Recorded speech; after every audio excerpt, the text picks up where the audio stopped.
news. You can see it in their faces, the anguish and heartbreak. Ukrainians fleeing their homes during a ceasefire that could end without warning, bringing new waves of Russian bombings. And the women of Ukraine who are alone while their husbands and sons fight come together to do their part to stop the Russian aggression. And young school children around the globe rally together, calling for peace. She had never seen such a thing before. Plus, Bishop Brennan is among the guests in Catholic classrooms for the Great Diocesan Read Aloud. I'm Christine Persichetti. Current News starts right now.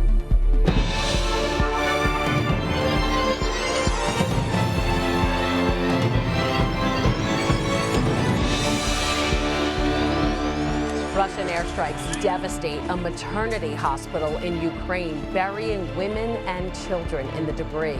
This as Vice President Kamala Harris heads to Eastern Europe after a proposal from Poland about fighter jets blindsided the U.S. A deepening crisis in Ukraine. Millions of people remain trapped in dire conditions. Russian forces have blocked many evacuation efforts, according to Ukrainian officials. Isabel Rosales reports on the moves from Western allies to boost defenses outside of Ukraine and the growing list of American companies now hitting the brakes in Russia. My hometown always was a peaceful town, and now it's fully destroyed by Russian soldiers. A mass exodus. The UN says more than 2 million Ukrainians have left home to escape violence. No rules. Right now we see how many schools, preschools destroyed. Russia's latest agreement to allow evacuations met with international skepticism. A Ukrainian maternity hospital bombed. Ukrainian officials blame Russia and accuse Russian troops of blocking 50 evacuation buses out of a Kyiv suburb. Wheels up. Vice President Kamala Harris on her way to Poland under a cloud of uncertainty. The U.S. caught off guard and rejecting Poland's proposal to transfer fighter jets to the U.S. to then give to Ukraine. The prospect of fighter jets at the disposal of the United States government departing from a U.S. NATO base in Germany to fly into airspace contested with Russia over Ukraine raises some serious concerns for the entire NATO alliance. Meanwhile, NATO is ramping up its defense deployment to counter any potential threat to NATO allies. The U.S. sending 2 high-end air defense Patriot missile batteries to Poland. Private companies also hitting back at Moscow. Starbucks, McDonald's, and Coca-Cola join a growing list of Western companies pulling out of Russia. His economy is in tatters. The West is more unified and determined to make this a failure than ever. In Washington, Isabel Rosales, Currents News.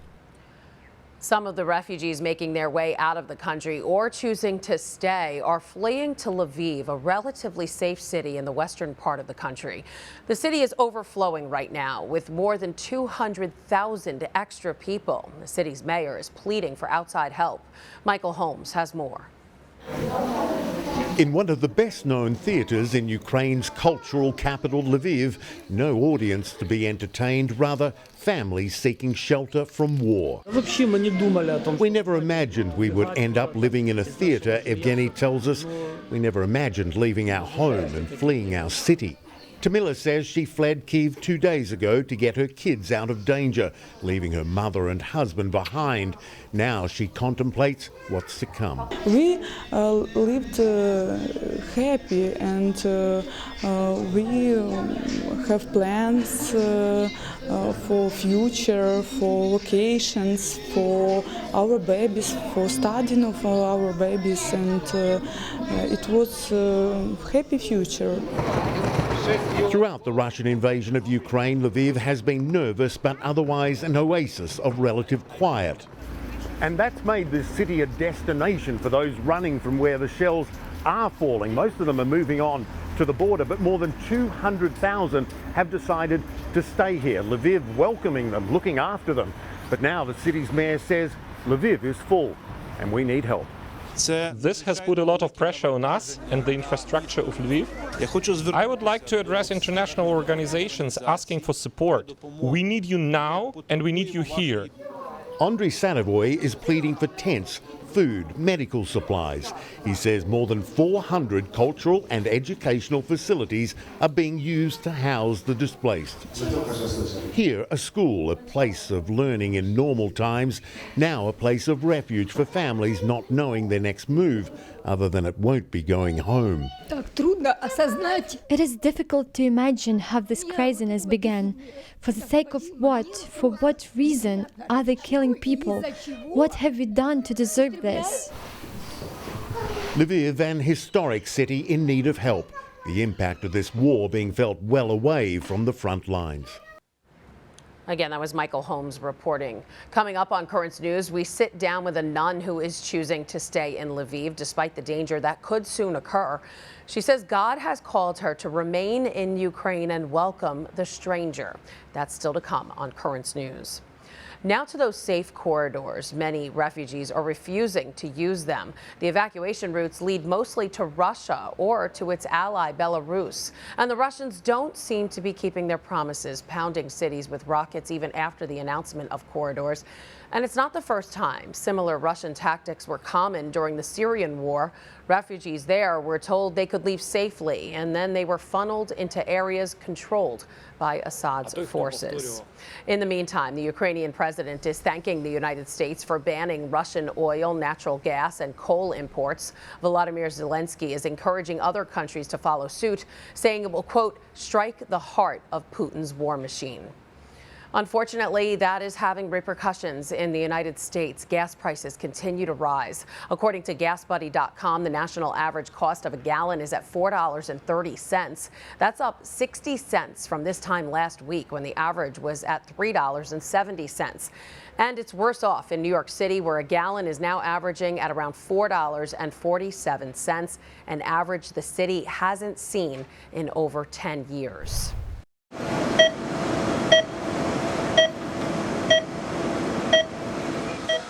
And from pocket pinching to life saving, the number of people signing up to be organ donors appears to be rising, especially here in New York. And that's thanks to the final gift from a police officer. When Detective Wilbert Mora was shot and killed, he was an organ donor. Parts of him became gifts of life to 5 different people. Currents News' Jessica Easthope has more on a priest who is thriving years after receiving a kidney. And while it's not one from Detective Mora, Father Jim is saying thank you to potential donors everywhere. Father Jim Cunningham is proof that one person's selfless generosity can save a life. For Father Jim, that person is one of his best friends, firefighter Pat Nash. We're putting ourselves in harm's way or for people we don't know. This was sort of a controlled environment, and this was for a friend. Back in 2016, Father Jim was shocked to learn he had late-stage kidney disease. One day, he was healthy. The next, doctors were telling him he needed a transplant, and fast. Pat got tested immediately.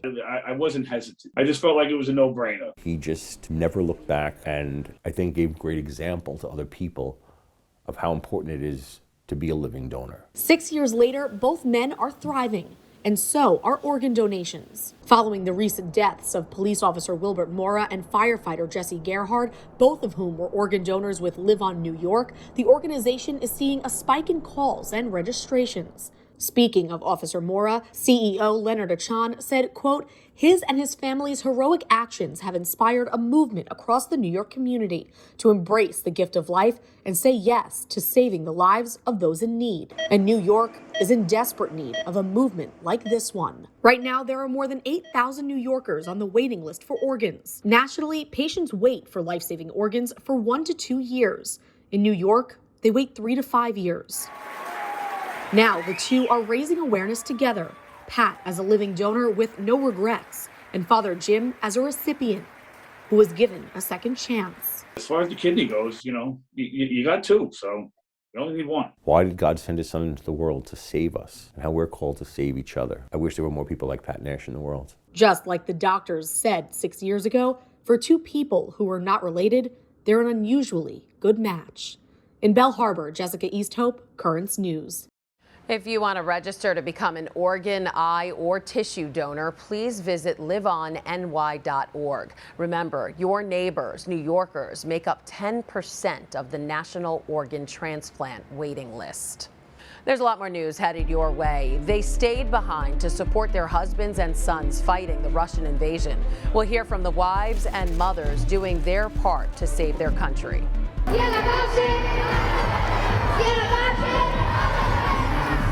And around the globe, rallies for Ukraine are being held, including this one in Rome. We'll hear why these middle schoolers say what they're doing is so important. And later, the relic of Blessed Carlo Acutis, who could become the first millennial saint, is on display at St. Athanasius Church in Brooklyn.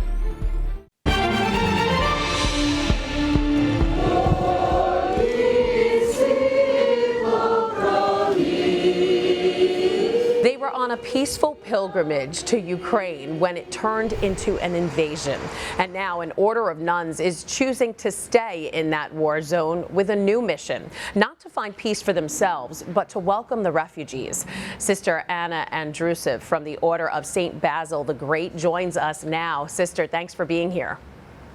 Thank you. Thank you for having me, Christine. So, Sister, this was supposed to be a holy time for you in Zaporizhia. That's where Europe's largest nuclear power plant is a very dangerous place to be. You were on a pilgrimage, disconnected from news. So how did you and your sisters find out about the invasion? Well, the day before we left the Zaporizhia, it was like more than 100 priests, nuns, and monks. And then in the morning, during the night, we were peacefully, we're leaving, we're driving by bus or by train, and then in the morning we heard the news. At first, I couldn't believe how this can happen, and it was very scary, because if somebody comes to a country and begin the war invasion, nobody is prepared for that. No one. And it was but our military were prepared. So that's amazing. Thanks them.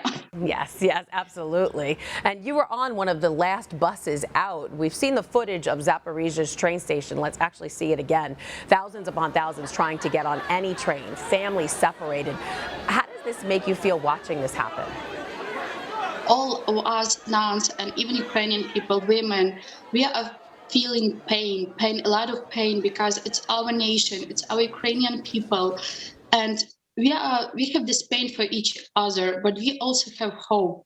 And well, first of all, we have hope for God, and I'm sure He will help us. Now, your order is international. That means you could leave if you wanted to. And I know you were saying that you had offers to come to other countries, but you're choosing to stay there. Why is that? It depends on everything. Some people, mothers with little children and kids, they supposed to go, because it's the war and it's very difficult. But we who can pray, and when you live with God, when you hear Him, you know what to do. That's what I know. What I need to do. I need to stay here. Well, it's very brave, and your family is choosing to stay, so they're not leaving you either, right? No. I was speaking with my mother and said, because my brother is living in Poland for more than 8 years, he had family there, and I said, Mom, will you go with Dad there? And she said, no, of course not. We're not going to leave you. And Dad said, we're not going. So we are staying in Ukraine. Wow. So right now you're in the convent in Lviv. That's in western Ukraine. It's a stepping stone to safety. And like you mentioned, refugees are arriving there every day. You have families coming in and out. So what is it like for you to say goodbye to them? Well, we didn't really, we can't sometimes meet because there's like more than 30 sisters in our monastery. And these refugees, these families, it's more like women with children. They just staying by at one night and go further, So, but some of that, what I can say, it's I know they're going to like safer place, because you said this is safe here in Lviv. I would say not, because I never know. Will the bomb will come here in my monastery tomorrow or this night? It's not safe in Ukraine anywhere. You don't know where will they shoot next. That's why I'm very happy they're going abroad, because it's safer. It's not safe in Lviv. I wouldn't say that. For now, it's all Ukraine, and all Ukraine has invasion. Oh, so scary. And your convent was actually a shelter during the German occupation in World War II. Are you feeling a connection to those trying times? Oh, yes. That was like, we were reading like a history. Our sister was so brave. Our sister were in the war, in the middle of the war. They were praying. And now we are here now. It's just, before I just read about it and thought how it is, how was it, what they feel that time. But now I know what they feel. Well, we are scary, but what we do, we pray. We pray a lot, we pray at night, we pray all the time, and thanks to God, we can do it. Yeah, it's praying the most important thing to do. Now, if you had a chance to speak with Putin, what would you say to him? Oh, I hope I will not have that chance. I just know every person will pay the price. The way they live, the way they talk, the way they love. For every moment, every minute, everybody will pay the price, and it will come to him too. So, and God knows everyone. Powerful words. Sister Anna Andrusev from the Order of St. Basil the Great. Stay safe. We are praying for you. Thank you. Thanks. We need those prayers, and I think all the world needs prayers now. Thank you. Thank you for having me. Absolutely. And if you want to help Sister Andrusev and the people of Ukraine, just go to thetablet.org/where-to-give to help the refugees. We've compiled a list of reputable charities working on the ground. 2 cardinals have arrived in Ukraine and Hungary on a mission of hope on behalf of Pope Francis. Polish Cardinal Konrad Krajewski, papal almoner, met Tuesday in Lviv with the head of the Ukrainian Catholic Church, Archbishop Sviatoslav Shevchuk, and Archbishop Mochitsky, head of the late Right Archdiocese of Lviv. Canadian Cardinal Michael Czerny arrived in Budapest and visited with Caritas volunteers, thanking them for their work. And while more than 2 million people have already fled Ukraine, there are some who refuse to leave. For some Ukrainian women, there is no choice but to stay and support their loved ones who have gone to the front. In a volunteer center in Lviv, moms whose husbands and children have taken up arms gather supplies for those fighting further east. We understand we need to hold strong, like a fist, like this, and we have very strong faith. We believe that we will win, and this will hold us together. Irina works for a group called Angel on Your Shoulder. She's recruited more than 100 women to pack boxes around the clock. Everything is donated: medicine, toiletries, all kinds of prepackaged food. Nothing stays here for long. The work is hard. The war is harder. Angela's husband left for the front yesterday. He's a doctor, a veteran of the Soviet war in Afghanistan. We are doing what we can. We keep on praying. People ask how you are not crying, but you know crying doesn't help. Each person does what they can. Angela is in the reserves as well, but for now, she's taking care of her family and volunteering. In another building, more mothers, more volunteers making camouflage netting to hide tanks and artillery. Alina's son is already in the fight. We need to protect our country. It is difficult to speak. My son is in the army since 2015. I didn't want to let him go, and he said, "Who will go if not me? How will I be able to say to people that I hid and shelter?" So he left, and it was extremely difficult for me. Many in this room have had to flee their homes in Kharkiv and Kyiv. They wonder when the bombs will fall here. Alina tells us what she would say to mothers in Russia. I would tell them to take their sons back. We are also sorry for them. They are also humans. Human life was created by God. How can it be taken away just like that? They will be judged and face punishment for this. You cannot do this. Let them take their kids. This war has many fronts, and for mothers, there are many ways to fight. Young people around the world are fighting with their words. Middle schoolers gathered in Italy to call for peace. Justin McClellan was there. Young people across the globe are mobilizing to call for an end to the war in Ukraine. Even these middle school students in Rome.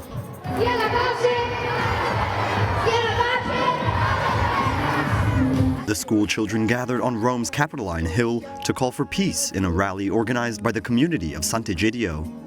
Speakers shared their personal experiences of the horrors of war, from fleeing the war in Syria to surviving a concentration camp in World War II. Among them was also Anita, a Ukrainian-Italian student who shared how her family is living through the conflict in Ukraine. They are in a part of Ukraine where there aren't any bombings yet, but they are very concerned about the situation in Ukraine as well. She says they are afraid of what could come next, and that her family in Italy is currently doing everything possible to get them out of harm's way. Here I don't have much family, but I am looking to bring my relatives over here before something more dangerous happens. War is difficult to explain to anyone, but organizers say that makes it all the more important to discuss with children. War doesn't spare anyone, and we want to share this also with the children.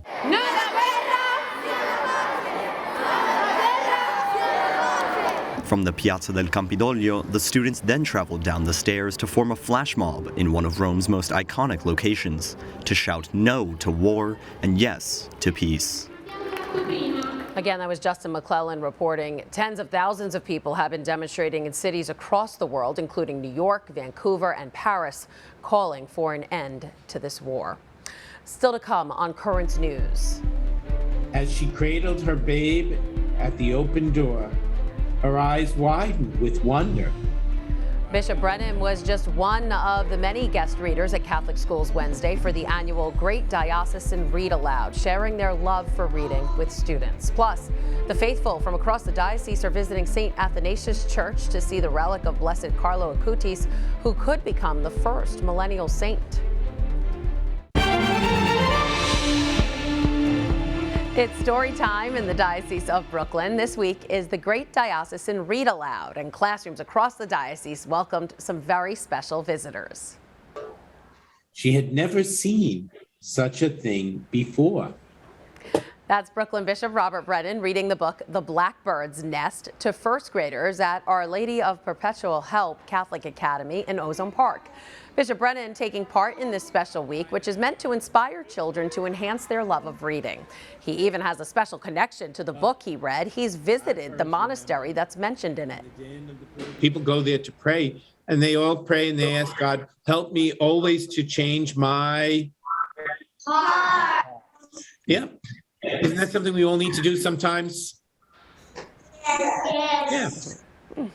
The Great Diocesan Read Aloud is organized by DeSales Media Group, that's Net TV's parent company. 30 authors also read their own books to classes in the diocese, and I had the pleasure of reading to the kindergartners at Divine Mercy Catholic Academy in Ozone Park. It was a lot of fun.